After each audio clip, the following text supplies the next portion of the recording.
hate feeling cold against your skin. Running through the chaos, letting all the sin. Temptation in a bottle, ready for the night. Craving for the thrill, it's time to ignite. Dark desires burning bright. Echoes in the dead of night. No retreat, no looking back on this heart attack. Hey, ladies and gentlemen, how are you? Great to be back on this. It's like a very drizzly day again here in Melbourne. It's actually a strange public holiday here. Tomorrow is a strange Friday public holiday in Melbourne.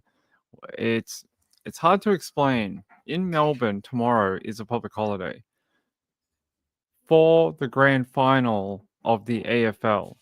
So it's a long story, but years ago, it used to be a public holiday called Show Day, public holiday for the Melbourne Show.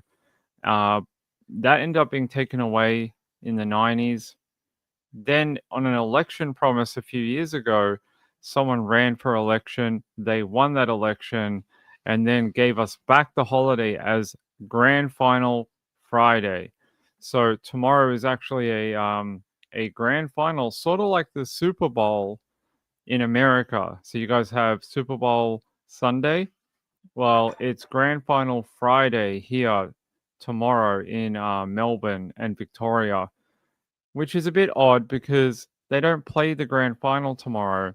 They play it on the weekend, but tomorrow is the parade. They have this parade throughout the city, and I don't know, to give people a day off or something. So Victoria is the only state that does this. We are the only ones that get the public holiday tomorrow, and everyone else around Australia has to go to work. So it is a regional holiday tomorrow in Victoria. I don't know why it's like that. It just is. It's been like that for about 5 years now, and we get an extra public holiday. Kim says all holidays should be during the week. I think most of them are. Most of them are either a Monday or a Monday. Most of them are on the end of the weekend. Rachel, good to see you. Hey, Woman of Steel, Jojo. Kathy said, "Are you going to be in the parade?" I am not. I am not a footballer. I will not be. Good to see you, Woman of Steel. Happy to have you. Danny's here. Carlisa's here. Who else? Texas Roadrunner is here. James Avery was here earlier. Good to see you. All right. Sometimes we get very strange things that happen between different agencies. And the US Marshal Service apparently has filed paperwork to say that Travis Decker is dead. The PD and the medical examiner, they're saying that, well, we don't know. So you've got this weird type of a split on opinion between the Marshal Service and the authorities, really, saying that one of them wants to wait until DNA evidence has been concluded, and they want to make sure that there is something there that they can say, hey, this really is Travis. The other one's like, we're done. Our job is finished. We're out of here. Peace out. We're going home. They're like, we're done. We've done our job. We found our, fugitive. We're out of here. So it says here, the United States Marshal Service has advised the defendant Travis Caleb Decker is deceased. From who? Who told you this? According to the document which was filed to dismiss the case and quash the arrest warrant for Decker. I find that interesting that they're able to file this paperwork with no certainty or no evidence, really. I mean, yeah, is that how we ID people now? We're like, we found their car keys. It must be them.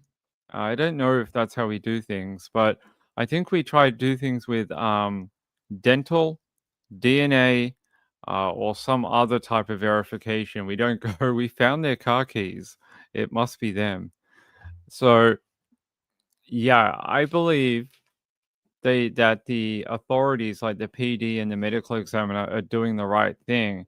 They are waiting till that DNA evidence comes back to fully confirm it's him.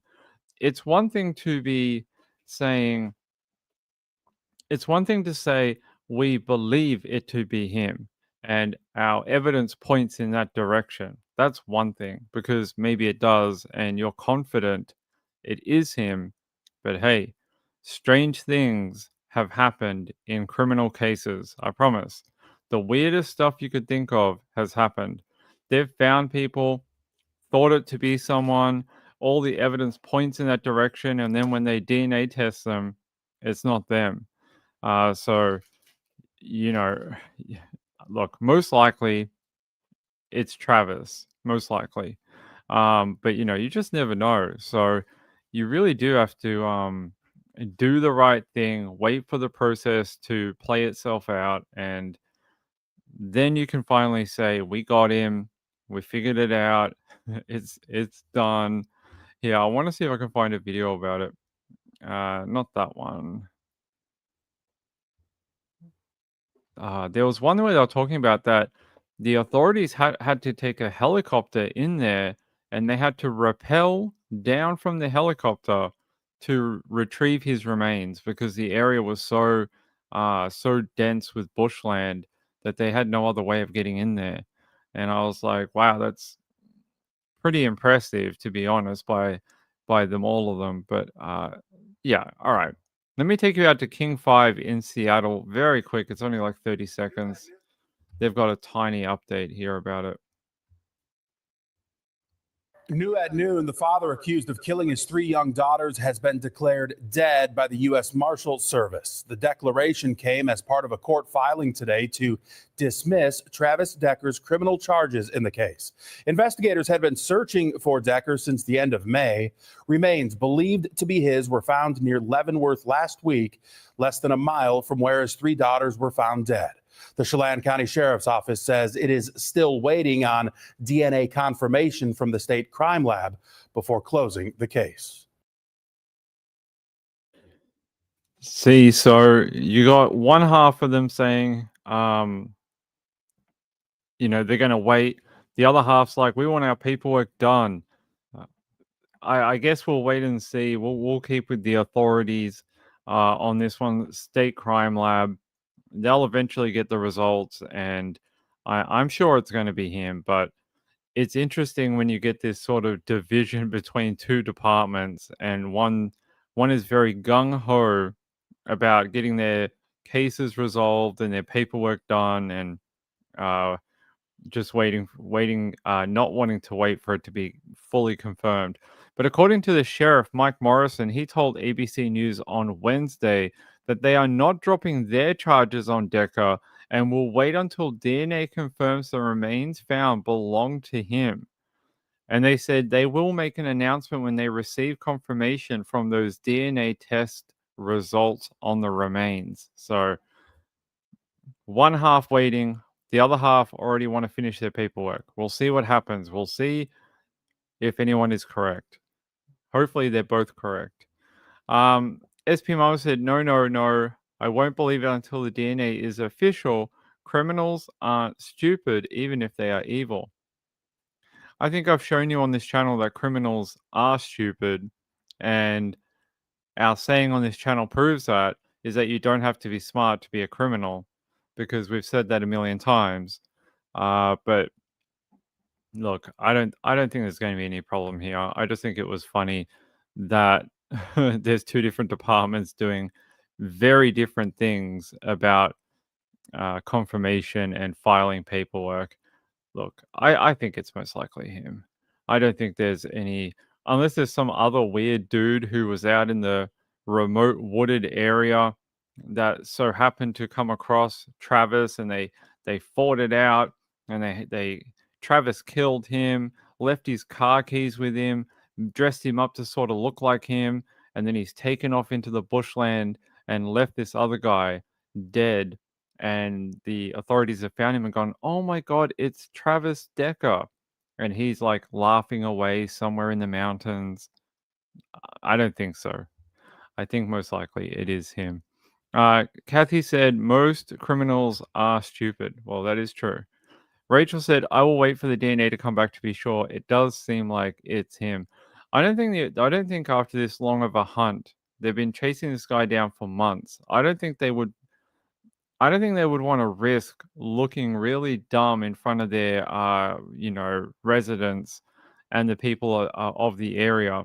It would be a very they would get talked down for the ages if they got this wrong.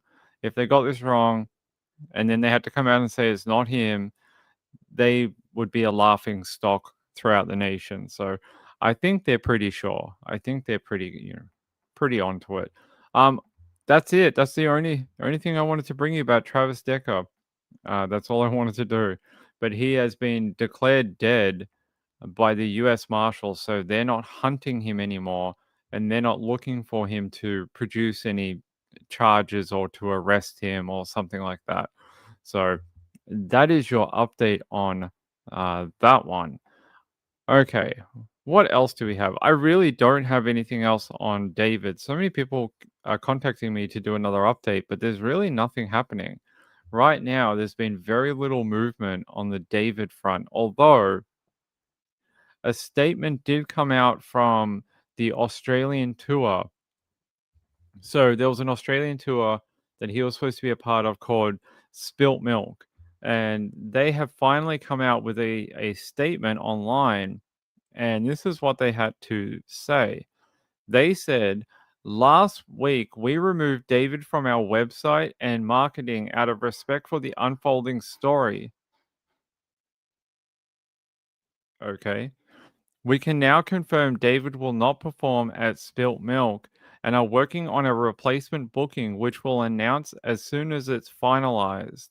So they basically just confirmed what they did over the weekend, removing him from that tour in Australia. But other than that, there's really been very little movement in the last 24 hours.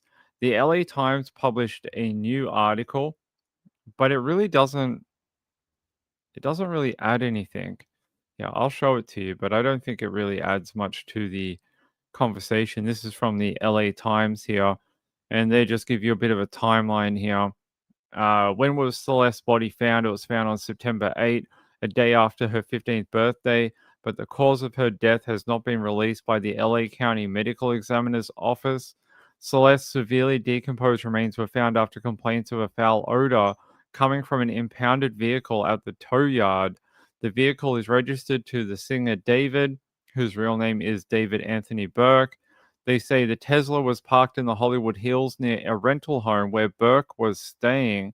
He had been on a national tour since the start of summer and was set to leave the country for the European leg of the tour, but several dates have now been cancelled following the discovery of her remains.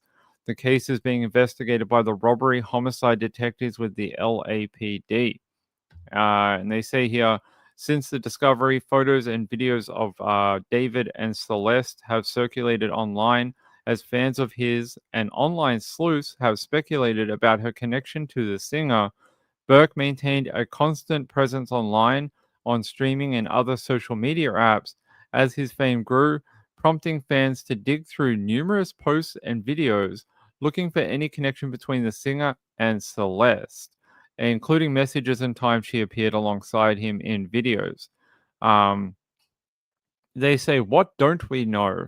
They say, despite much online speculation, there are still few official connections between the singer and the girl. Sources say detectives are trying to sort it out. Good work, sources. That is a great thing to put out in the public. They're like, hey, we're reaching out to our LAPD sources. We want you to comment off the record.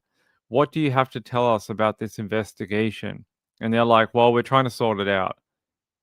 They're like, do you have anything else to add? I have an article to write. I have a deadline of 5 p.m. Do you have anything else you can give me that'll tell us what's going on, with the investigation? And they're like, yep, we're trying to sort it out. That's all they gave. Officials have not determined a cause of death and have not declared this a homicide investigation, but the autopsy. They say an autopsy will likely determine a cause, but it's unclear when that work will be completed. The autopsy may be continuing, even though the body has been released to the family. That is when they take samples and liquids, and they take injections, and they take stuff out, and they store it for sampling. It can continue once they give the remains back to the family because they've got the samples that they want. So that may continue for a couple more weeks, months, who knows. What else is said here? They say police have said Burke is cooperating with investigators, but it's unclear what he has told them. Detectives served a search warrant at the rental property north of Sunset Boulevard. Law enforcement sources with knowledge of the case but not authorized to speak publicly said investigators recovered various items from the home, including electronics and computers. And that's it. That is all they had in this article. What I have given to you, and that's it. That's it. There's no updates really. No updates for what is going on with her. Hold on, guys. My chair is playing up. All right. So autopsy is the proof. Autopsy. What is a autopsy? I don't know what that is. Is that where you do that to someone who is alive? Chipmunk, what is going on here? All right, let me see. Hey, Lin Jen, how are you? I have been following the Travis, but they have not got the actual DNA from the remains yet. What do you mean they have not got the DNA from the remains yet? Are you saying that they haven't been able to take a sample from the remains? I would say they probably have. Hey, Dragon, how are you? Autopsy. Okay. Well, she said uptopsy. I don't know what that is. I thought that might be when you do it to a living person. Let's say. Kim says, I think the police are on to this, and why it's so quiet. Well, you might be right. I think that everyone is wondering, though. I think everyone's sort of just waiting for that confirmation of cause of death. If we get that, it sort of solidifies everything. If we can get that sort of, okay, this is a natural death or it's a homicide, she died from this or that, that'll probably send everyone on the, the right path on this particular investigation. But the fact that none of that has been sort of verified, we don't know whether she died from a drug overdose or she died from someone hurting her, and there's various ways it could go. Like, yeah, I'm just seeing if there's anything on this one here. Nope. Vanity Fair, no. Sad update.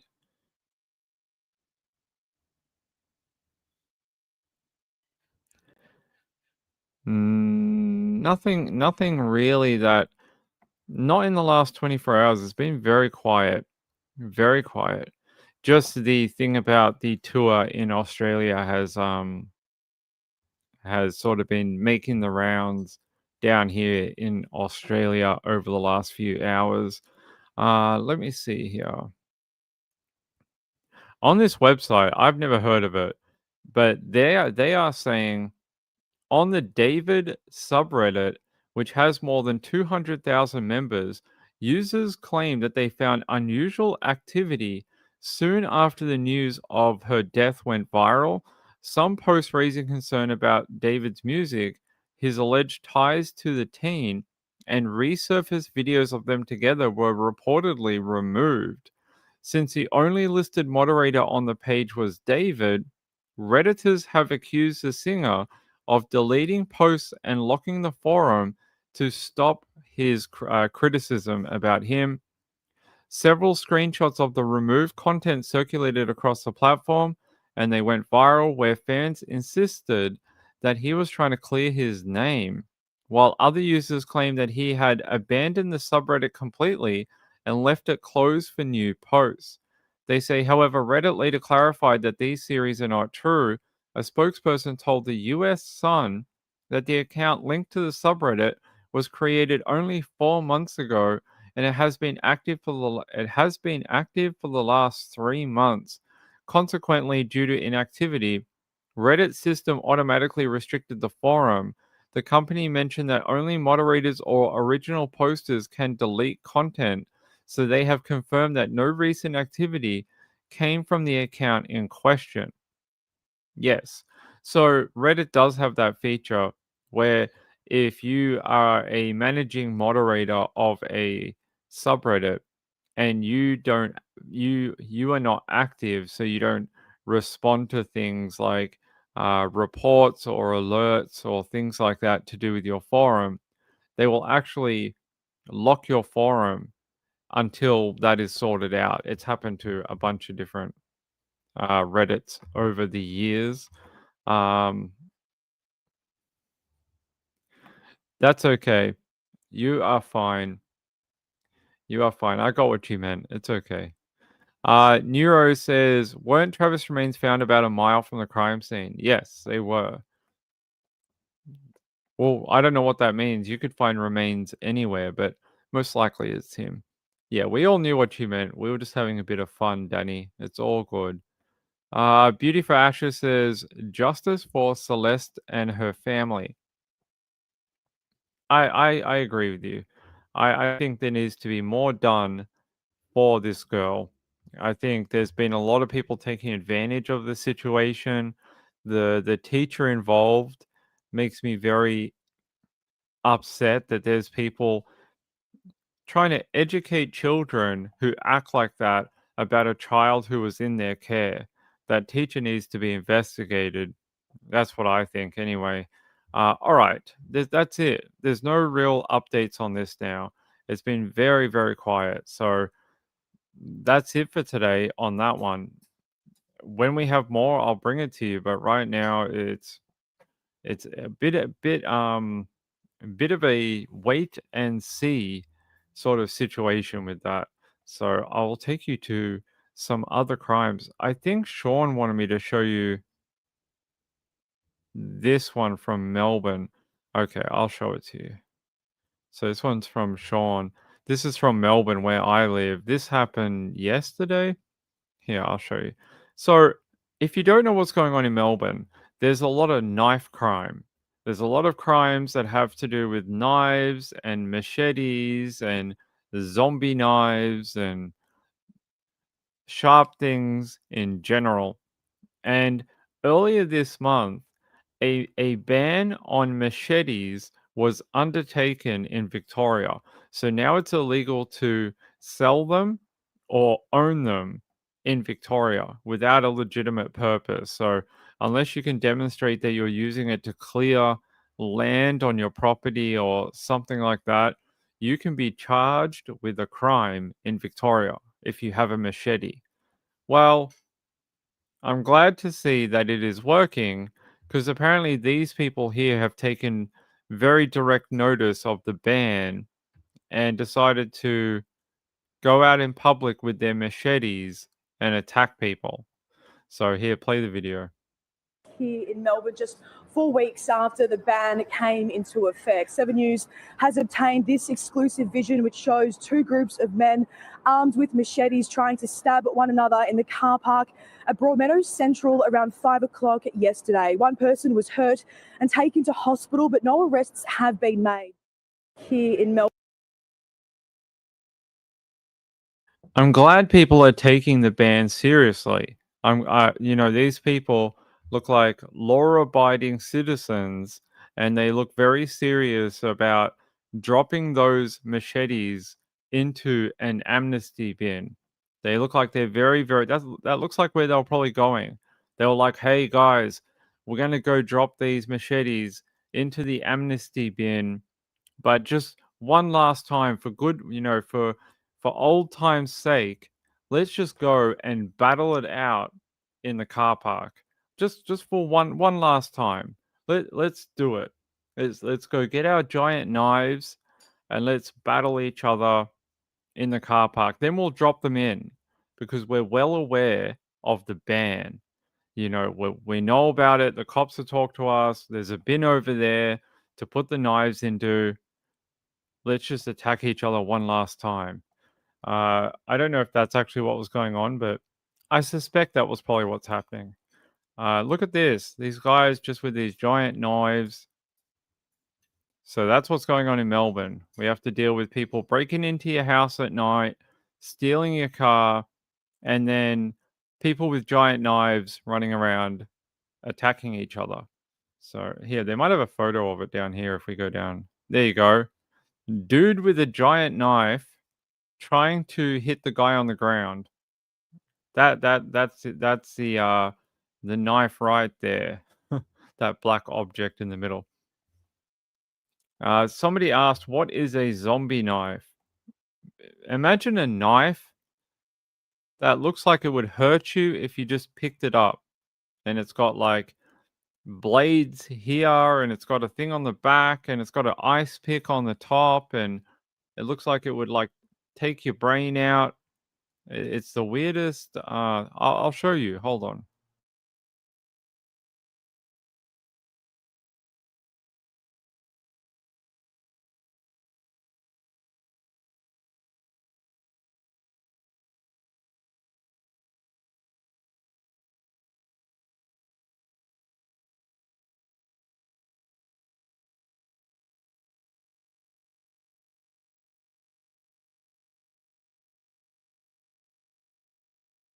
There you go.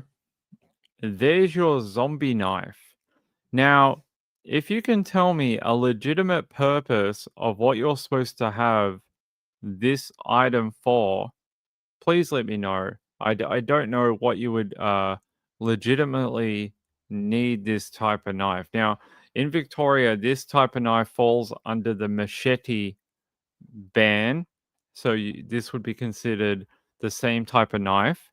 You would not be allowed to have it. And that knife in the photo looks something like this. So Marlene said, and do not allow people to own mace. Yeah, we're not allowed to own mace. Women jogging who get tackled to the ground, R-worded, and SA'd are not allowed to have pepper spray to defend themselves. But dudes can run around and attack each other with these things. That's okay. You know, that's fine. You can do that, but you can't have pepper spray to protect yourself. Not allowed to do that. SP1 said, what? No mace. What about stun guns? Neither. If you are a woman in Victoria, you can have neither. You can't have a stun gun. You can't have mace. You can't have anything. Not allowed to. You just have to fight them off with your car keys and whatever else, I don't know. But you're not allowed to have anything to defend yourself. No pocket knives. Can't have anything. SP Mama said, we have bear spray for bears. You could do that. I reckon women in Australia get bear spray. We have a lot of them. Mimi says, I carry my pew-pew. Well, you're not allowed to have that either. You can't have that either. Not allowed to have anything to help you. No knuckle dusters. No nothing. Wasp spray. Woman of Steel said that is bullcrap. Yep, I agree. Roach spray. Maybe that'll work. But yeah. So if you are a resident of Victoria, here we go. Look at this guy. Out of that footage, there you go. He's got his giant zombie knife or whatever it is, and he's trying to hit this guy in the head, in the face, whatever he's doing, trying to attack him. So, do you know what the government did? The government decided to ban them, right? And they thought the best way to do that was to make these boxes here, a bin. And you come along, you're walking down the street with your machete, and you're like, you know what?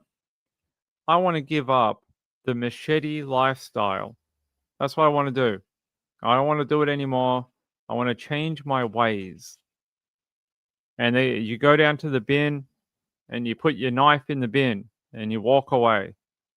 That is what the government has thought is a great idea, to put these bins everywhere and allow people to travel to the bin with their giant knife and put them in the bin.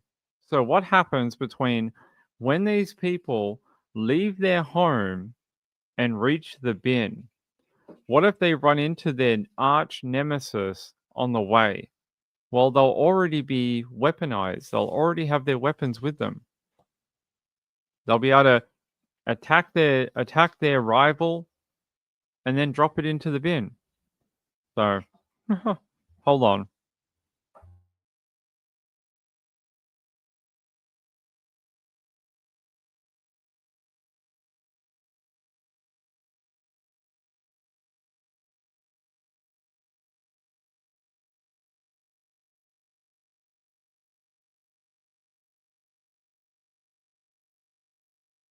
All right, we're back. Sorry about that. Sorry. Jeez. My microphone's playing up. Aquanet. I don't know if it's an Aquanet or not. Joe said, in the US, if you change your ways, you have to choose Google Maps or Apple Maps. Yeah, you have to do that. Chipmunk said, hairspray popular from the 80s. You just get a lighter and your hairspray, and you can make a flamethrower. That's how you defend yourself as a woman in Victoria. You make a flamethrower, and you just walk around with your flamethrower and just get people to back off. Back off! Don't attack me. I have I have hairspray and a lighter. Let me see.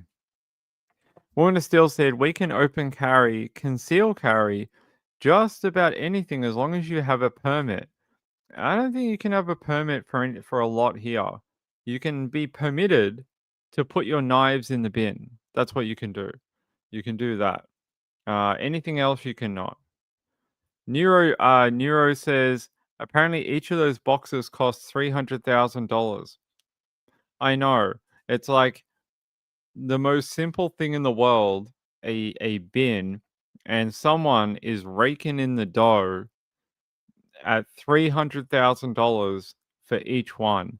Apparently they ordered like 10 of them and they're like $3 million. Someone is laughing all the way to the bank. $300K for each thing. It is ridiculous. It's like, could be done for about $1,000. I mean, old Jimmy that owns the workshop up the road could make this for less than that. I mean, 300 grand, really. It is a bit bonkers. Here, I'll see if I can find you something on the knife ban. Yeah, machete. They've had all this advertising down here, especially if you're on YouTube and you come from Victoria. There's been all this type of advertising on YouTube between videos going on. I've seen it myself going through, watching YouTube as well. Yeah, here. I want to take you to this one. That's not a good one. Yeah, here we go. I'm going to take you to 9 News Australia about this amnesty. Victoria will become machete drop-off points as part of a 3-month amnesty. But as Ollie Haig reports, there's concern the location will deter young offenders from surrendering their weapons. Outside the Victoria Police headquarters on Spencer Street, a purpose-built bin for a weapon wreaking havoc. This is very important. Those knives, those machetes, create enormous damage. Come September 1, it will be illegal to own a machete, and this is where Victorians are being asked to drop them off during an amnesty period that will run until November 30. We've done this because we want to get these knives off the streets, because these knives destroy lives. The bins will be at major country police stations across Victoria, from Warrnambool in the west to Mildura in the north, Geelong, Wangaratta, Wodonga, Sale and Warragul in the state's east. The others will be placed throughout metropolitan Melbourne and the suburbs, from Werribee to Broadmeadows, the CBD, Heidelberg, Mill Park, Dandenong and Moorabbin, and the Mornington Peninsula. What are the protections they're putting in place for these bins? There's a lot of questions I think the government needs to answer. The Premier is still of the belief having these bins placed at 24-hour police stations won't deter youth offenders from handing in their weapons. She's instead pointed to the hefty penalty they face if they're caught with a machete. They include fines of up to $47,000 or 2 years jail. This is the safest and most secure way of getting these dangerous weapons off the street. What I think is happening is we're creating another barrier, or a reason for a kid to say, no, I'm not going to do that. Early intervention. I agree with him. I think you're asking a lot of people who are willing to fight in public, like this guy, to walk up to a police station with his machete and deposit it into the bin. You're asking him to go a pretty far way to do that when he can just keep it at home, not tell the police he has the item, and not carry it in public so he doesn't get fined or arrested. So, and I have to ask, so the amnesty runs until November. What happens after November? Do they just go, well, you had your time. You had 2 months to hand in your giant knives. No more. We're going to arrest everyone. Yeah, it is.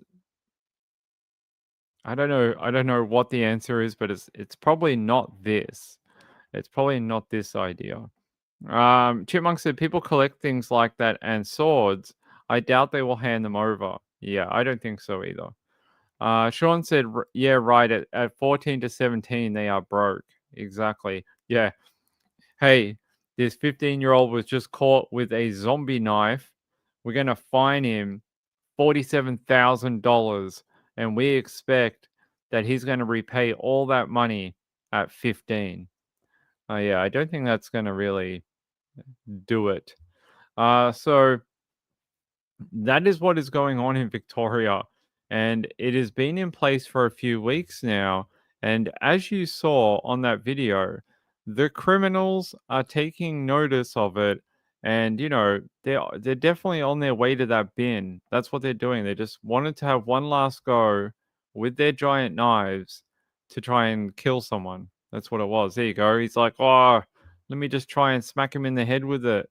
I'll get him. And, it's very sad. These two young boys, 15 and 12, died on their way home from a basketball game a few weeks ago when they were ambushed and attacked with knives, and they were killed. There's been a bunch of people arrested over it. 7 teenagers aged between the ages of 15 and 19 have been charged over the death of those 2 young boys, and they were killed with machetes, apparently. They're saying here, more than 1,300 machetes have been voluntarily surrendered by the public in Victoria since September 1, along with an additional 3,400 from retailers. One of the interesting things I read here, yeah, they have it in the story here. There was a hunting store in Townsville in North Queensland. They received an official warning from Victorian authorities for selling machetes online. Now, I ask you, how can you go to a business in Queensland and try and tell them that they can't sell something in a different state in Australia? I find that strange. I think you could ask them to IP block anyone from Victoria as a way of mitigating people seeing it from Victoria, but you can't tell them that, hey, you can't be selling things that are legal in Queensland. Don't be selling things that are legal. That you can't be doing that. Sean said Werribee had a drive-by shooting, but the targets got lucky. Marilander said an unbelievable amount of machetes. It is. Kathy said, where are they getting them from?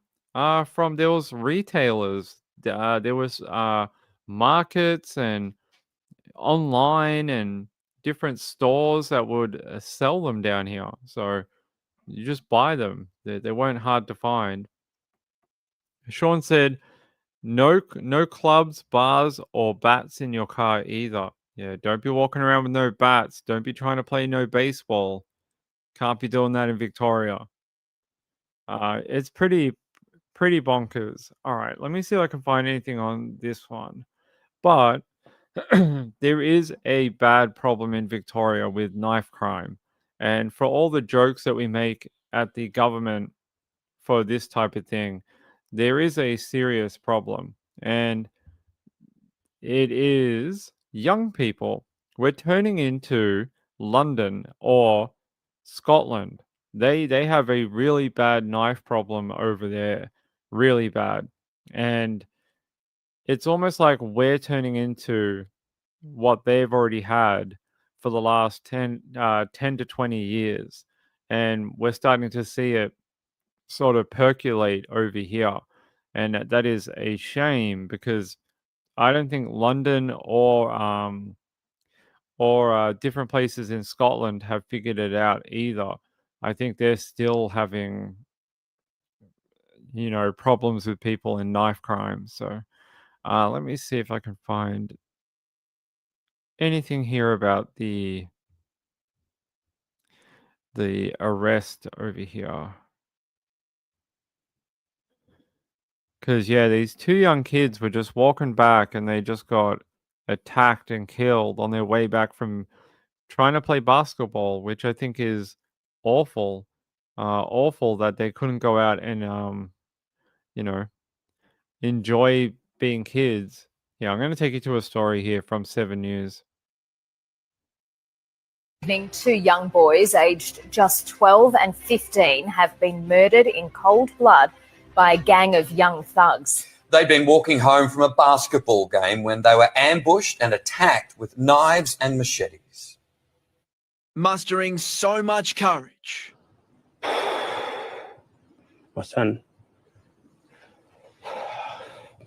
Father's Day, now forever the day Albino Akwang found out his son had been murdered.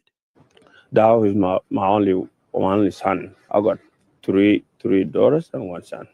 Around 8 p.m. in Cobblebank, 15-year-old Dow was walking home from a basketball game with two friends when they were ambushed by a gang of young thugs.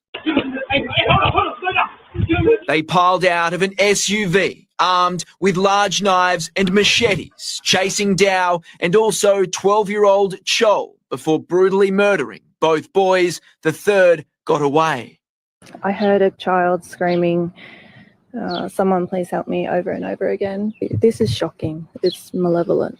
I was at work, got a phone call from my daughter. There's a couple kids been killed. I tried to call my son. The phone, it doesn't go through. Chol died on the street. Around the corner, Dow was killed in a neighbour's front yard, just minutes from his home. Our family vacation was too stressful. Good evening to you. Ruined our marriage? That's the opposite of how those are.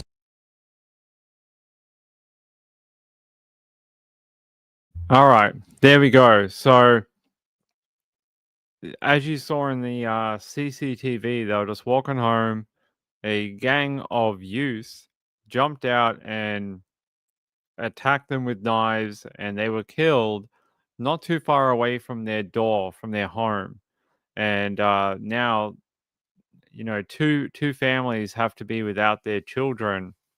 It's really, really awful. But it's not a story that is uncommon in Melbourne. It is happening down here quite frequently. I think when this happened, as awful as this is to say, it's not uncommon, and I don't think anyone was truly that shocked. And I feel terrible saying that, but it happens so frequently. Everyone's like, "Oh, another kid got killed. Oh, these kids got stabbed or whatever." because it happens weekly down here, and it's become desensitizing to the community. It's very sad that people are like, oh well, that sort of happens down here. Gail said, do they know if any of the boys that did it? Yeah, so they have arrested several people down here in relation to it. Like I said, most of them were between the ages of, I think, 15 and 19, and they're continuing to arrest more people over the deaths of these two teenagers. So yes, they have definitely arrested people. 7 teenagers have been arrested between the ages of 15 and 19 and have since been charged over the deaths of those 2 boys. So there's been heaps of them. So when was this one?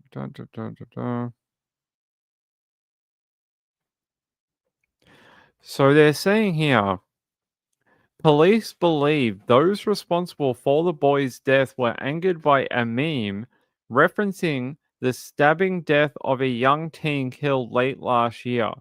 So they killed these 2 other children because possibly, allegedly, these 2 posted a meme on social media about another child who was killed by knives.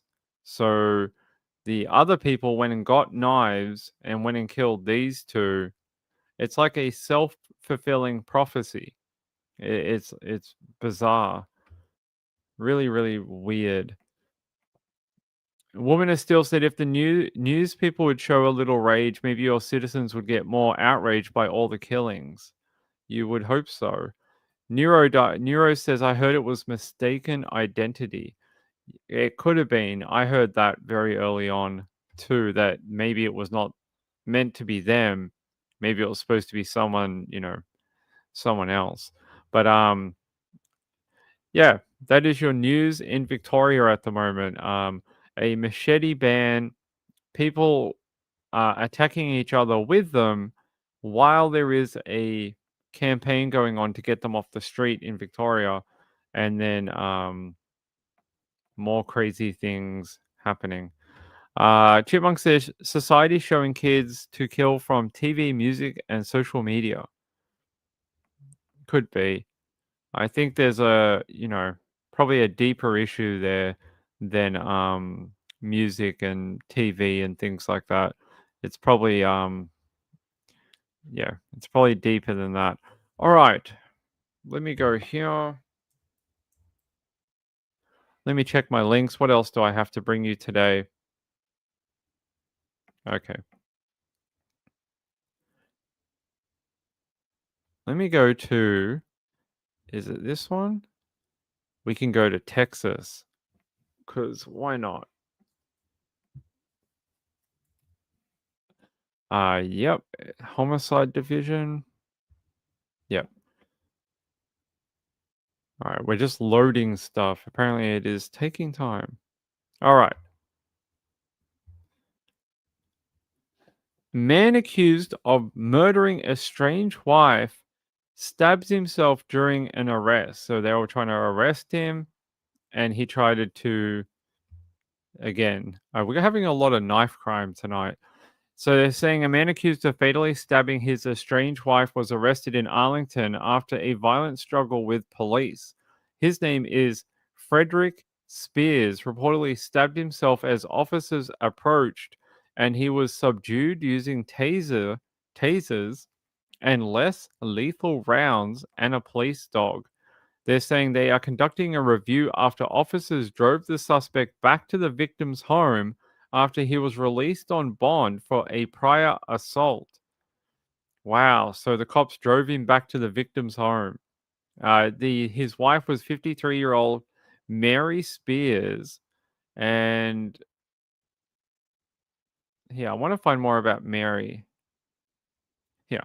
On September 17, 2025, APD officers were dispatched to Miss Spears' home in response to a DV disturbance report.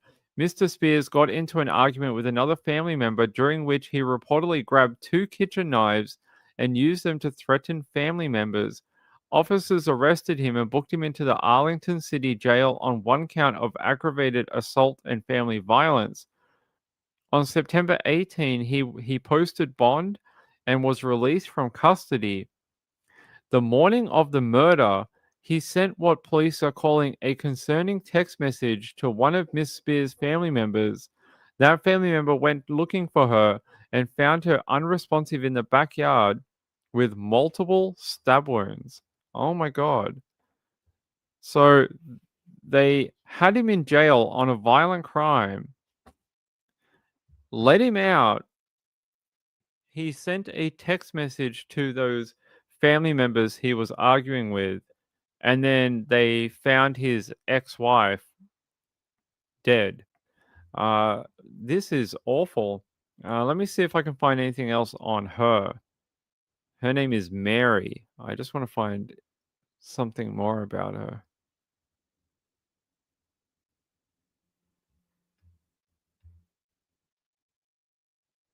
Mistake after giving a domestic violence suspect a ride back to the very home he was told not to go back to, and it ended deadly. 55-year-old Frederick Spears has now been charged with the murder of his estranged wife. Arlington police arrested him for threatening a relative with kitchen knives inside his wife's home just last week. So he bonded out. He was told not to go back to that home, yet an officer gave him a ride back to that house because Spears said his car was there. He immediately got into another argument with relatives, and 4 days later, his wife was found stabbed to death at that home. Arlington PD releasing this statement to us, and I'm quoting, "The department acknowledges that the officers should not have arranged transportation back to the home. Additionally, the department is conducting a comprehensive administrative review to determine whether changes to policy and/or procedures are necessary to ensure this does not happen again."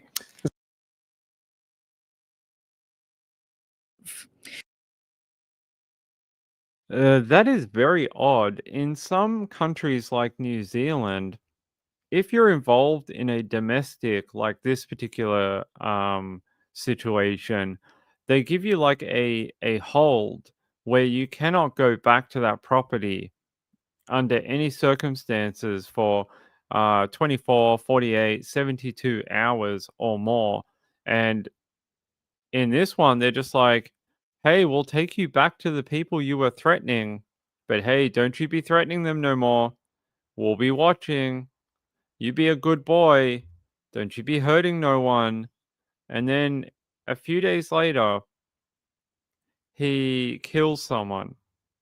I feel like we have seen that story before where someone is giving off signs that they are about to do something really violent, and then nothing is really done about it.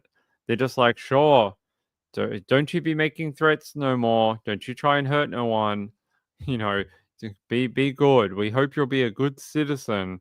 Let us give you a lift back to the place where you wanted to hurt people. Chipmunk said tons of these stories here daily. They let them out, and next headline, the female is dead. I know. It's awful. What is more strange is there's like no, like it's not being aired anywhere. Like I can barely find stories about it. Yeah, they're more interested in the sniper thing from this morning. Hold on, 53-year-old woman died.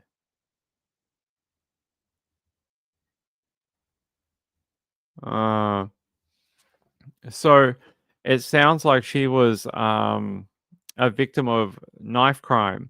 He grabbed those knives and ended up stabbing her several times. The relative found her in the backyard suffering from those wounds, and she died. She was unresponsive because of her injuries. I mean, what the hell?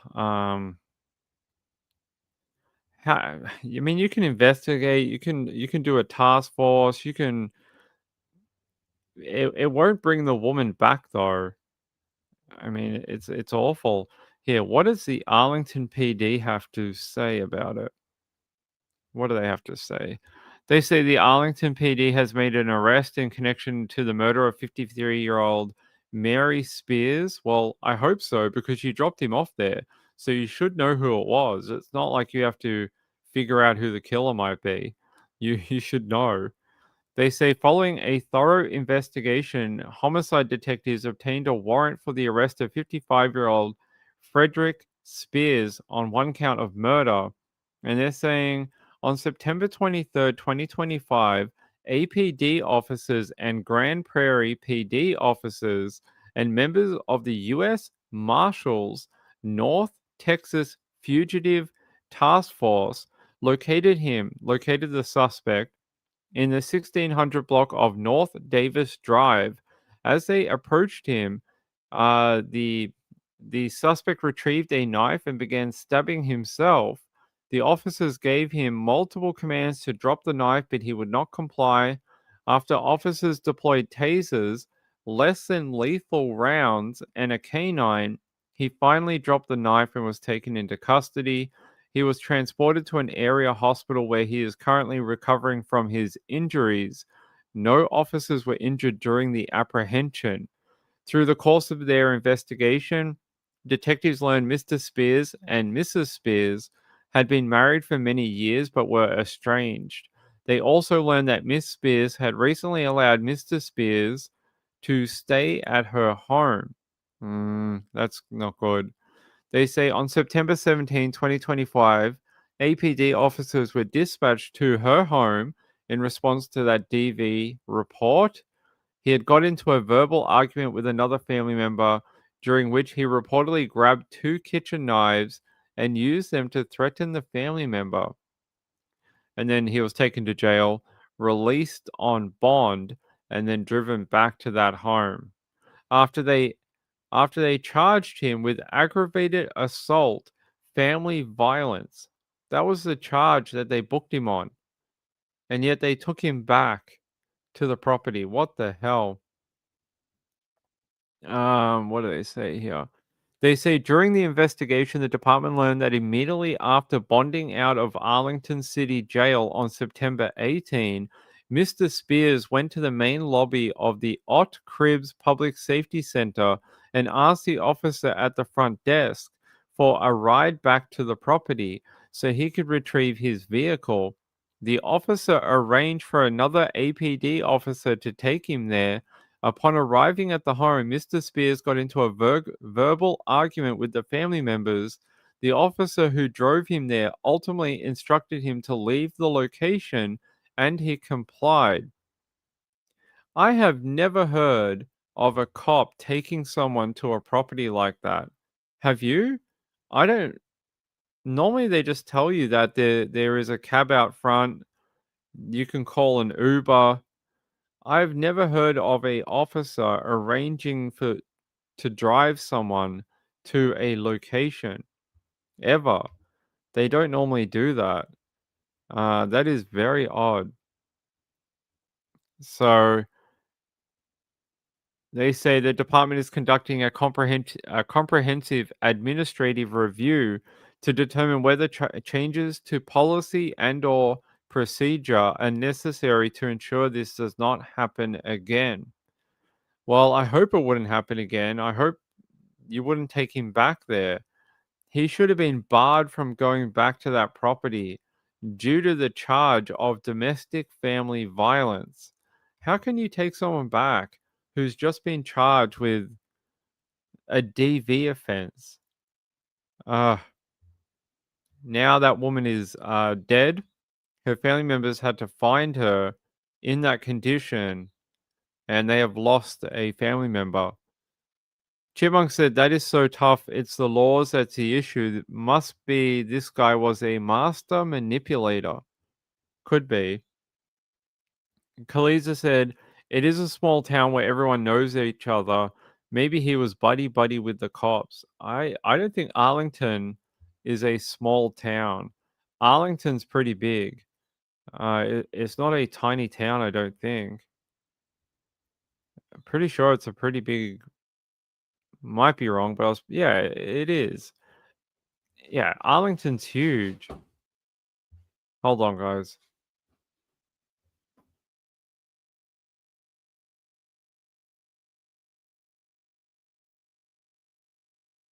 All right, we're okay. Kathy said, I have watched YouTube videos where cops offer rides. I thought they didn't do that. I didn't think they did that either. What's the charge for that? I don't know. I'm not sure. Chipmunk said, wait a day and you will read who got bail again and got out and killed someone. They don't do different. I mean, he showed what he was going to do. He's like, when they arrested him the first time, he grabbed 2 knives and was threatening people. So I feel like there's been a disconnect in reality here for someone. Like, it doesn't make sense to take him back. Anyway, did we show you a photo of him? We can show you that photo. Hold on. Did we show you a photo of Mr. Frederick? Here we go. There's Mr. Frederick for you. Let's see. I think we did that one. Okay. It seems like a bad week in true crime. It really does. Hold on. So I don't have any more to add to that, but there is a investigation going on with the Arlington PD to look into why this happened. But yeah, I want to take you to this one. A woman beaten beyond recognition in Tempe, Arizona, officials say. And they're saying that the reason she was beaten was because she tried to use the suspect's vape. She tried to use his vape and he beat her. They're saying a Tempe man was arrested after police said he badly beat a woman inside his apartment.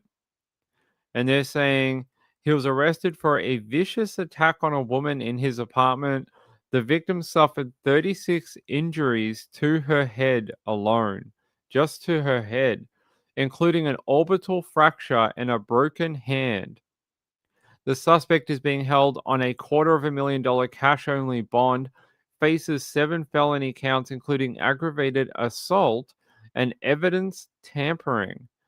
Okay, we have to learn more about this guy. His name is Nicholas. He's 32, and he likes to beat women. What is going on today with the women crimes? It seems like every day that's all we ever talk about in true crime. A Tempe man is under arrest after police say he badly beat a woman inside his apartment. She had to go to the hospital for treatment, and tonight the suspect is facing 7 felony counts. That includes aggravated assault and tampering with evidence. Fox 10's Justin Lum has the story.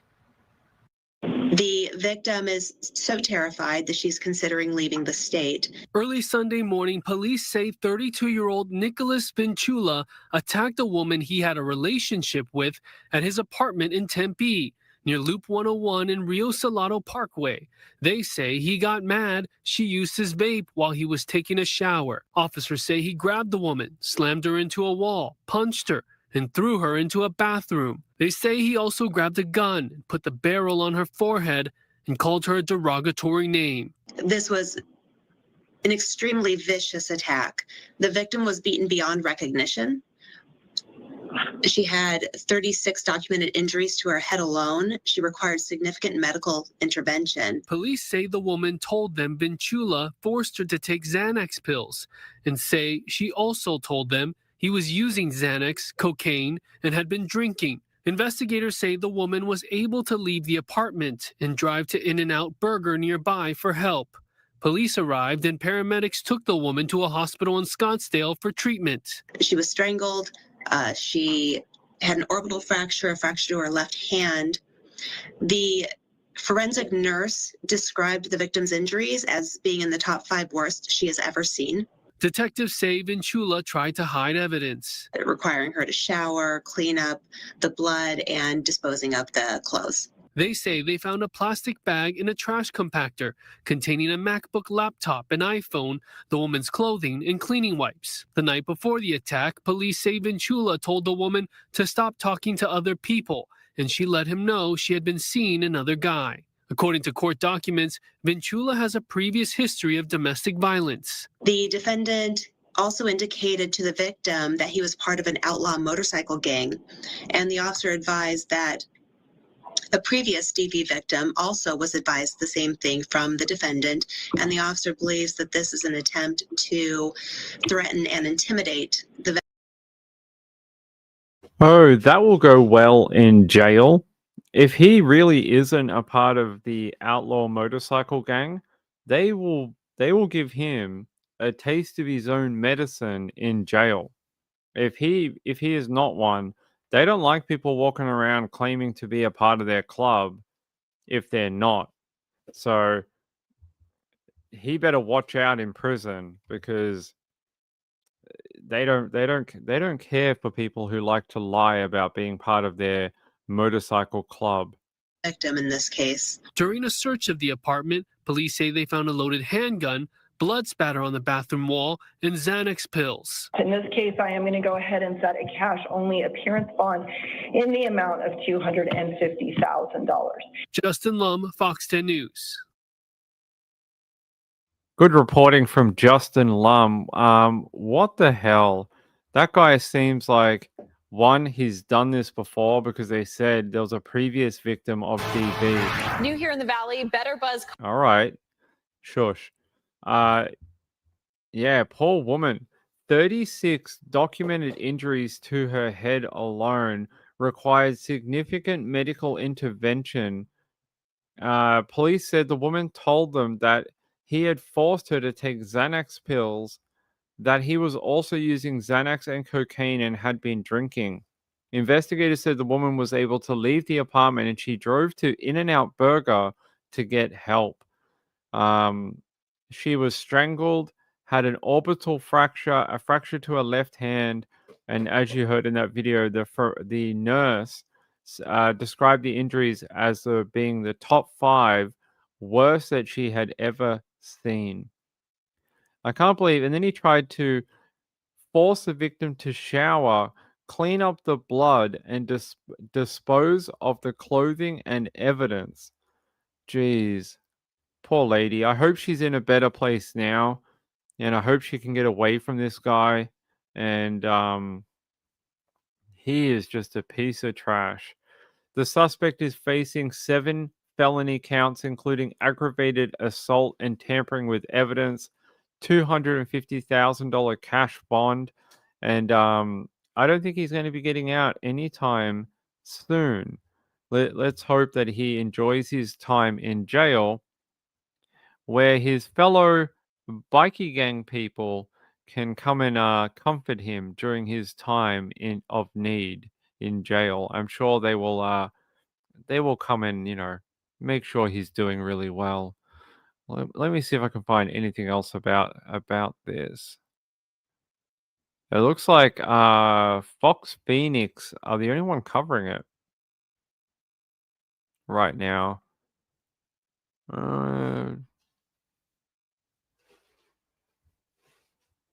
Let me check here. Apparently Law and Crime did cover it as well. What do they have to say?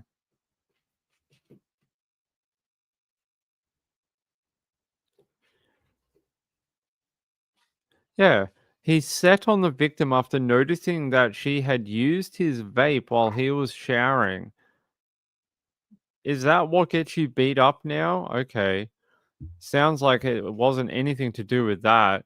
It sounds like that was just the thing that tipped him over the edge of, whatever he was doing. Apparently, he called the woman a derogatory name during the attack and put the barrel of his gun to her forehead. Jeez. The defendant also indicated to the victim that he was part of an outlaw motorcycle gang. The officer advised that a previous DV victim also advised the same thing from the defendant, and the officer believes that this is an attempt to threaten and intimidate the victim. Yep, it sounds like it. It sounds like he might need some intimidation in jail. I hope someone gives that to him, pays a lot of attention to him in jail. He has a previous history of DV, facing multiple felonies, and he has to pay that cash-only bond, $250,000, if he wants to bond out of jail. No other way. It's a cash only, so that's all he can get. I don't know if he'll get out. It's $250,000, and I don't think he can 10% it. It's cash only, so I think he can't bail bondsman it. He can't do that. He better not. I don't think he's getting out anytime soon. I don't think so. Let's see if we can find something that's not about hurting women. I think I'm sort of over talking about hurting women. Okay. All right, that's a good one. Yeah, I'm going to load this one up. This is a good one. If we can get it to play.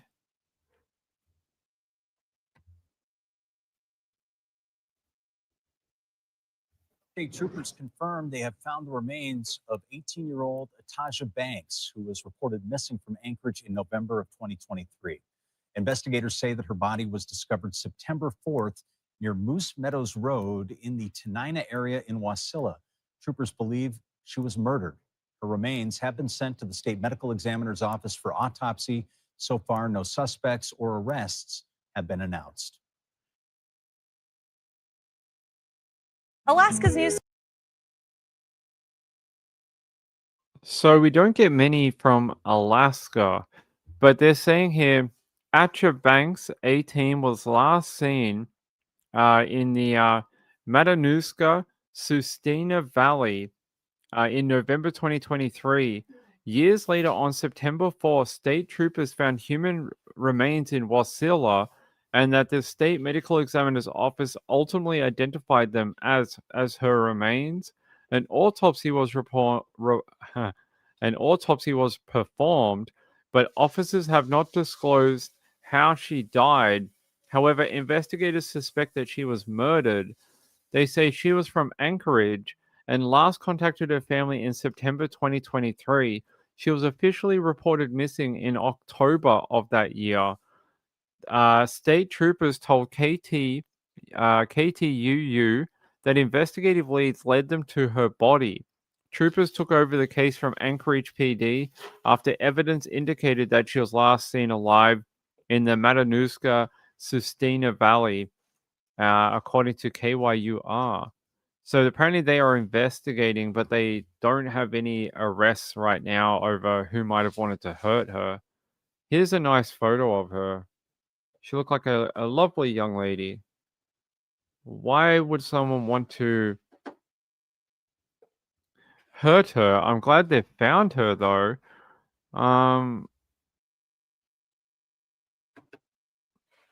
So the Moose Roads in Wasilla confirmed.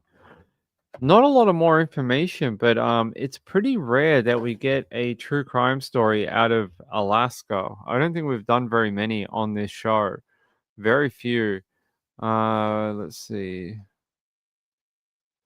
Atcha Banks. I just want to see if I can find anything else about this girl.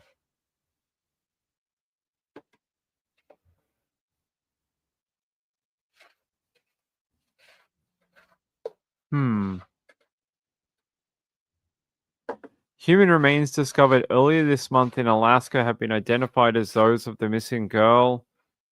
She was 18 at the time. Autopsy has been completed. Confirmed the remains match those of her. No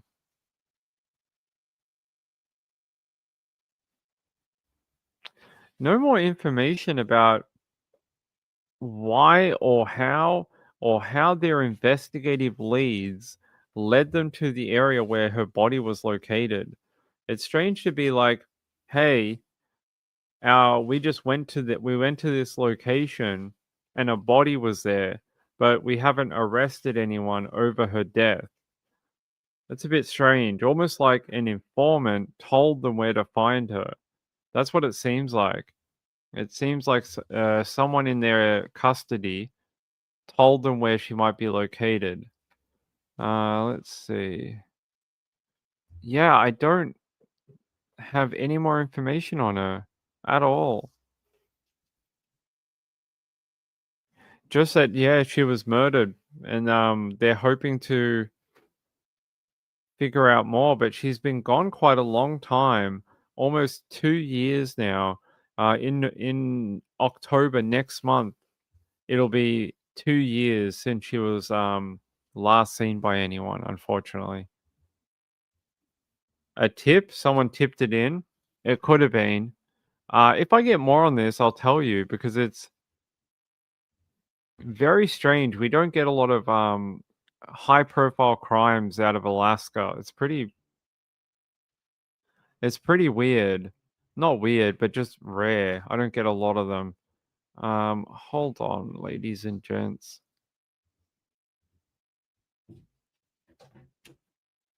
All right, give me a sec. I'll see if I can find anything else about her. There's got to be more about it. If a girl goes missing, Atcha Banks. Was there anything from a year ago? That would be interesting, because this is all from like a day ago. What happened a couple years ago? Was there anything from 2023?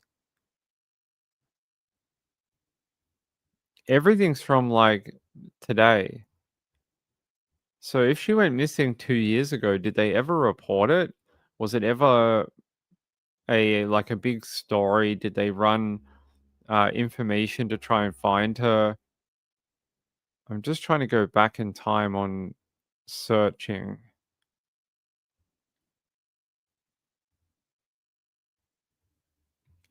I don't see anything from 2023 about her. That is very sad. So they may have done a missing persons report in 2023, but there was no news articles about it. Not that I can find. The first time that her name pops up in search results was today. There's nothing about her being missing in 2023 that I can find. What does News Nation have to say?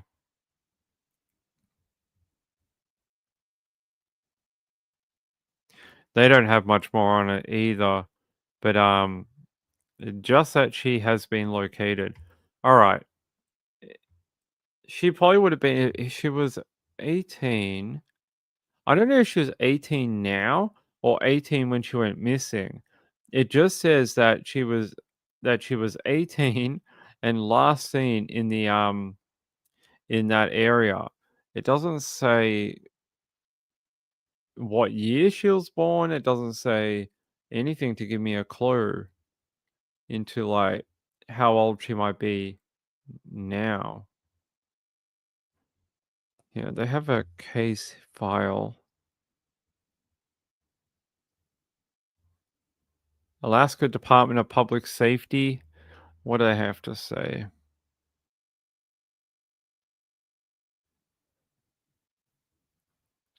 So they found remains in the area of Moose Meadows Road in Wasilla that had been positively identified as Banks.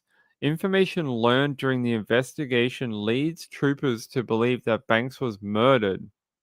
The Alaska Bureau of Investigation is continuing its investigation into her murder. Her next of kin have been notified, and her body was sent to the state medical examiner's office, which has completed an autopsy.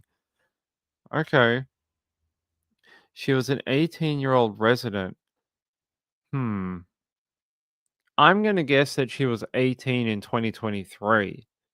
And that because that is the last sign of life that they have, like proof of life, that she was 18 in 2023. Because if they believe that she was murdered not long after she was last seen, then your age you don't get older. You stop at that time. So I'm guessing she was 18 in 2023. If it was today, she might be 19, 20, something like that. So, but that is it. That's all they've put out. But it sounds like they know who might have done it, because how do you just get told where to go? to find remains. And then they say during their investigation, they learnt that she was murdered. So it sounds like someone is telling them, someone close or in the orbit of how, like someone either knows the perpetrator, someone knew her, somewhere in that field or orbit of her life is giving information to authorities, because they just sort of located the remains in Moose Meadows Road in Wasilla. So I don't know. I don't have any more information, but if I get more, I will tell you. Hey JDR, how are you, my friend? Who is emailing me? Who is this?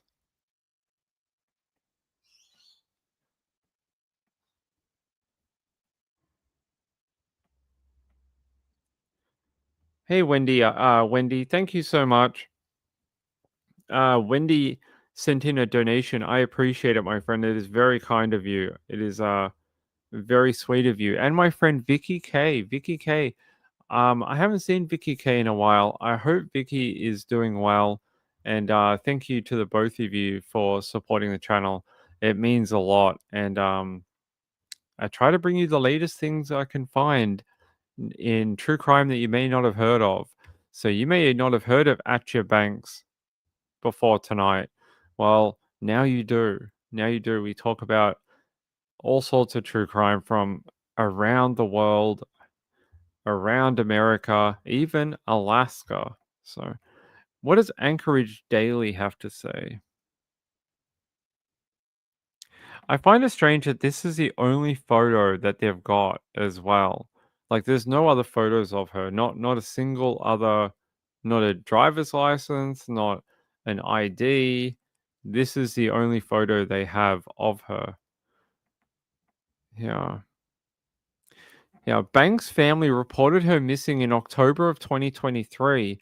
The Anchorage Police Department said in a Facebook post seeking information about her whereabouts the following February. So it sounds like there may not have been like a media release for her, but the Anchorage police were posting on Facebook about her. So there was some here. Is that the actual post? Yeah, March 1st, 2024. And they updated it saying that she had been located.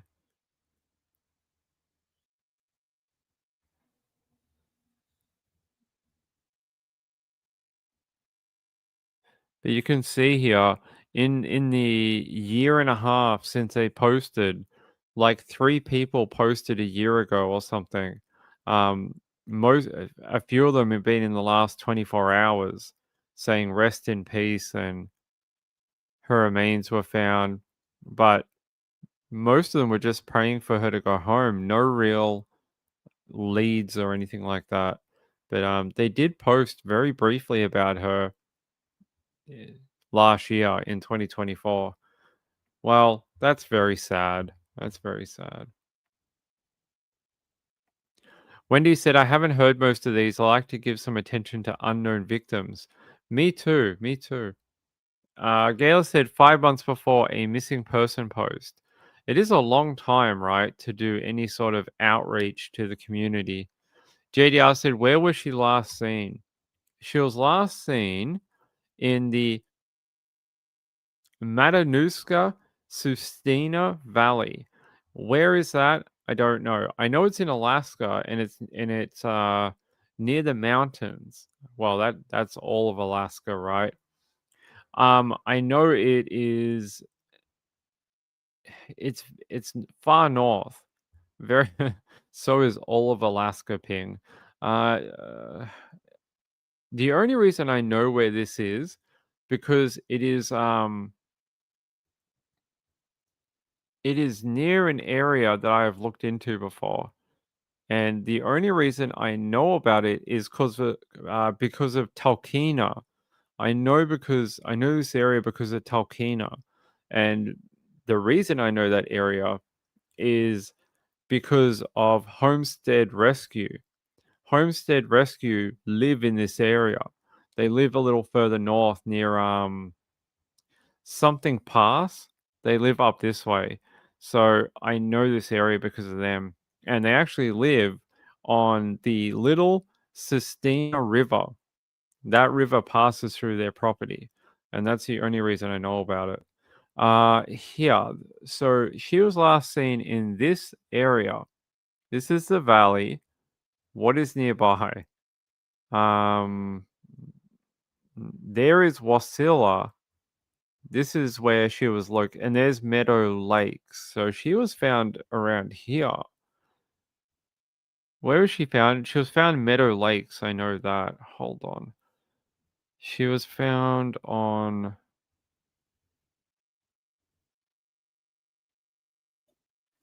Here, Moose Meadow Road in Wasilla. So we're in Wasilla on the map right now. Where is the road? Oh, geez. So it is very rural. This is the road right here where they found her. There's not a lot around here. You know, a few cabins, homes, like you can see there's little like homes here. I'm just zooming out. Moose Meadows Road. It's quite a long road. That Moose Meadow. And there's got a bit of a gap. There's a gap here where there's the little Sustina River that I was telling you about right there. You go through here and it turns back into the Moose Meadows Road. And then you go north. Where does it lead to? Wait, where does it go? It just keeps going north. And then it's a dead end. There's a property up here. Someone's homestead is up here. So not a lot, but she was found out here. So there is a lot of bushland though. Look at all the trees, and so a very not a very nice final resting spot for her. It's nice that she's hopefully gone home to her family now. But yeah. There's where that Meadows Road is. Oh, wait, is that it? Yeah, Wasilla is right here. Yeah. So pretty sad. When you go up north from here, there's not a lot here. Look. You got all these mountains, and you go up here, Denali National Park. There you go, Denali. So very rural in some places, very rural out here. There you go. All right. That's all I have from her. There's really not much else, unfortunately.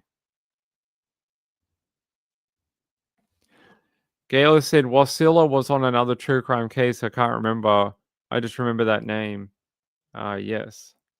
If you like Homestead Rescue, they just had episode 1 of season 13. 13? Yeah. 13 last night. Last night they did episode 1, brand new season, and they're focusing in North Carolina for the hurricane that went through there. So they were focusing on a new property that unfortunately got really damaged in the in Helene, the Hurricane Helene that happened, and they're trying to help a property owner. So if you haven't seen that episode yet, it is out on Discovery. So it's on Discovery right now if you want to watch it. But that's the only reason I know about that area, is because they have their property near Hatcher Pass. So if you know where Hatcher Pass is in Alaska, it's not too far from Wasilla. That's the only reason I know about it. All right, let me see. All right, I think that's it for tonight, ladies and gents. I think that's it. I don't have too much more that I want to talk to you about. I don't think so. Anyway. That's what? I don't want to share that story with you. There's a story here in my notes about a toddler who was found deceased earlier this month, but was already decomposing by the time first responders discovered him. Nope, I don't want to do that. I'm good. Yuck. I don't want to do that one. What about this one? Okay. There is a trial going on in California, and I don't know if everyone's been following it. I haven't really yet, but it is Tyler McCain, and he's accused of killing his wife. So hold on. Is it California? Hold on, let me check.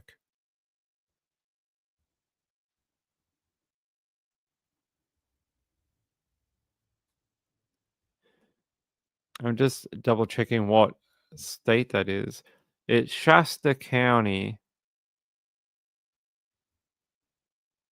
I could be wrong. Oh yeah, Calif, Redding. Yeah, it is. All right.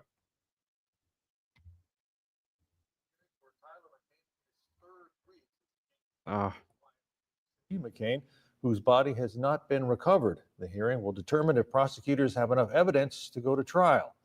The North States News' Max Tedford was in the courtroom, and he's outside the courthouse tonight with what's been happening today. Max. Well, Mike, it was what many hoped to be the final day of hearings, with the state presenting their last bits of evidence before visiting Judge Thomas Bender determined whether or not the prosecution has enough evidence to move forward to trial. Pray for the Saley family, pray for the truth to come out, pray the person that's making the decision to be fair and to hear the facts and the evidence are being brought out in court and to go with facts. But let the evidence speak for itself. Supporters of the Saley family gathered to give their support and call for justice as day 8 of the preliminary hearings for the case against Tyler McCain resumed.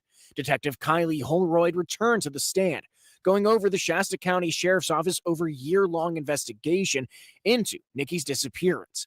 Much of it was a repeat of testimony heard from others on the stand. From the meeting between McCain's lawyer, Michael Borges, and McCain and Nikki a month before her disappearance, to the days following Nikki's disappearance and the cell phone data around it, which showed her phone's last connection from the Olinda Road residence in the early hours of May 18th. She also shared details from when Tyler McCain attempted to deposit a check meant for both him and Nikki on May 29th at a Tri-Counties bank. On his first visit, there was only a signature for him, but he later returned that day with Nikki's signature included. However, the prosecution pulled up comparisons from bank records showing her signature was forged on the May 29th check. Testimony then turned to a collection of burnt credit cards turned over to the SCSO in November, along with a burnt cell phone, all of which were discovered off Newcastle and Happy Valley Road, just under a mile from McCain's home. So she has never been located, and he is finally fronting court on it. It is day 8, or was day 8, of preliminary hearings for his trial. He's accused of abusing and then murdering his wife in the spring of 2024. And I think we covered it at the time when it happened. Yeah, I don't believe she's ever been located, which is very sad. But I think they believe they know the area. They've just not been able to find her. But you hear of all this type of cover up that he tried to do, burnt credit cards, forged her signature on, bank documents, a check. And you hear that she lived a life of real awful life with him. He controlled her, hurt her, and is now, according to the prosecution, the person who killed her too. The best thing he could do is return her to her family. Really, I don't know if he will, but I hope they find her, because it is awful to leave her dumped out in the wilderness. No, I don't know, just rotting away. It's horrible. It's very horrible. So he will stand trial on the charges that he murdered his wife. The judge has ruled that there is enough evidence, and he pled not guilty on August 22nd of this year. They're saying an arraignment in the case will be held on October 7th. He will be continued to be held without bail in the Shasta County Jail. So the court process is sort of creeping towards a trial. Eventually, we'll get to that point, and he'll get his day in court, and hopefully the prosecution will be able to nail him on it. I'm just trying to see if there's any other charges for him. Yeah. So he will stand trial on murder and other charges. Yeah, I'm just trying to find what his other charges were. Because that might be very telling. What do you get charged with? Okay. So they say on Tuesday, the judge maintained. So he's got a murder charge as well as 11 other charges, including multiple felony DV charges. Well, that tells you a lot about what that poor lady's final moments on earth were like.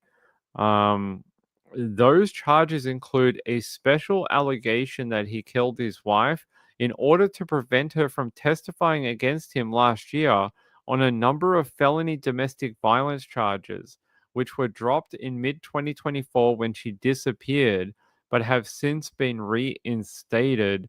Those charges included corporal injury, assault by means of force likely to produce great bodily injury, criminal threats, and false imprisonment. So, what an awful man. What an awful man. When caught abusing his wife, knew that he was done, he went and did the final act of betrayal, abuse, pick a word. He killed her and disposed of her somewhere. Because he's just a little boy who is not a grown man and can't own up to what he's done. He'd rather kill her than to accept responsibility for what he's done in life. You know, we need less of those type of men in the world, and, you know, more of the other type who can accept responsibility for their actions. The fact that he is still today denying those charges, pleading not guilty, tells you a lot about who he is. I don't think he'll ever give up where her body is, unfortunately. But yeah. Hopefully the cops can find her and give her a proper burial and return her to her family. For him, I hope he rots in jail, and I'm hoping the trial is quick, swift, and justice is carried out. But I think we're going to have to wait a little bit longer. I think it's probably going to be next year. If they're only doing arraignment now after testing the evidence over 8 days, it's probably going to be next year sometime. It's probably going to be July, something like that next year, most likely. Chipmunk said he better give up her body, play the most annoying song in his cell over and over until he tells where she is. I think there's many things we could do to him to make him do it. Many things. Yeah, he can sit in that jail cell for the rest of his life for all I care. Baby shark him? Yeah, we should baby shark him. That's what we'll do. That should be his punishment. If the judge comes out and says, your punishment is life in jail with 24 hours baby shark, that would be great. We could try advocate for that at the trial. Let's see if we can do that.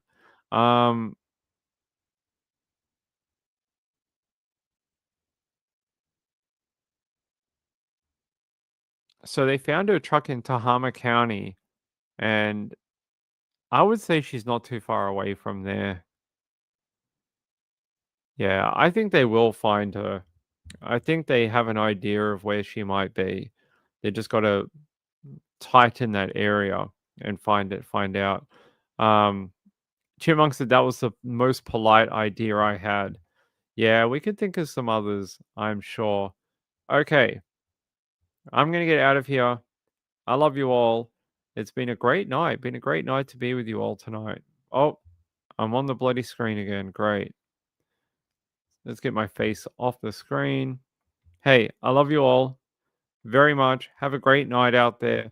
I'll be back tomorrow. I'm hoping we're going to have some bigger updates tomorrow. It was a bit of a quiet day today, except I woke up to a shooting in Dallas. I woke up this morning and my screen was covered in alerts, and there was something in Dallas, and I turned on the news out of Texas, and I was like, what the hell's going on?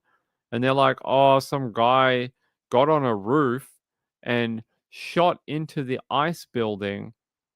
This guy, and he wrote like anti-ICE on the bullets, but he's a dumbass. He didn't end up hurting any of the people that work for ICE, right? He hurt people that were in their custody. What a dumbass. You know, we tell you that you don't have to be smart to commit crimes. That guy is a prime example. He's like, you know what? I'm going to go out this morning. I'm going to make a statement about ICE, right? I'm going to make a statement about it. I'm going to become a legend. And he goes out and shoots the people he's trying to protect. The people he's trying to make a statement about, the people in their custody, the people he's like saying he's anti-ICE, right? He shoots the people he's trying to speak out for. What a dumbass. I've seen some pretty stupid crimes before, but that probably takes the cake. You have to be really dumb, like, to do that. To be like, I'm gonna go out this morning at like 6 a.m. in the morning. I'm gonna hide on a rooftop, and I'm gonna get my revenge against these ICE people. And then he ends up shooting the people who are in their custody. Some people need a license to be alive. That guy may have needed one, but unfortunately, he took his own life at the end of his whatever he did. So he will not be remembered because he didn't do anything. And in a week, we'll all forget about him because he did nothing except for murder 3 people. So he'll be forgotten about, will not stay in the public consciousness. And yeah, it seems like a waste of people's lives for no reason. Totally against what he even was out trying to do. Very, very silly people. Yeah, that's why I didn't air it on the show tonight, because I was like, why am I going to air it? Like, what would I do with this story? It doesn't. Yeah, there's no reason to even talk about him that much. So I'll see you tomorrow. I love you all. Hey, thanks to Wendy and my friend my friend Vicky K. Thank you so much. Hey Vicky, it's so good to see you again. I hope Vicky comes back into the chat. I really miss having Vicky here. I hope she's been doing well. I know she had some health problems for a while. I hope she's recovered from those problems. And Wendy, thank you so much for supporting the channel. I appreciate it. It's very kind of you. We'll be back tomorrow. And I don't know, what are we going to have tomorrow? Who knows what happens in the world of true crime in 24 hours? Yeah, who knows? We'll find out overnight tonight. Good night, everyone. Bye.